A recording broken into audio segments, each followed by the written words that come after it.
ও, তোর তো আসল কথা কইতেই ভুলে গেছি। আবার কি? এই যে লোকজনের মুখে সব কি শুনতে আছি, তুই নাকি ঘুষ খাস, তুই ঘুষ খাস, তুই বালুর ফাইলে সই করে দিছিস।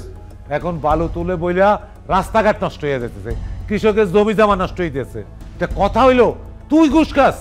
কি বলো আব্বা? আমি তো ওরকম ফাইলে কখনো সাইনই করি নাই। বুঝলো ভাই? বুঝলো ভাই, আমি ঘুষ খাইছি?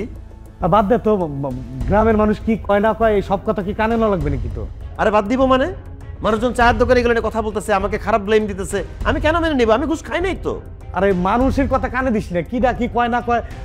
আচ্ছা, কালকে অফিসে যাই দেখবা। আমি সাইন করি নাই তো আব্বা। আচ্ছা ঠিক আছে, যা হইছে হইছে, তুই অফিসে যাই, এসব অফিসের ব্যাপার অবশ্যই কথা কইছে, এখন দরকার নেই, চল খাবি।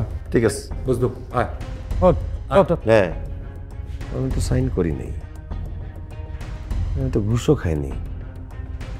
কে করলো এটা? আমারে খারাপ বানাই দিতেছে। আমি তো সাইন করি নাই।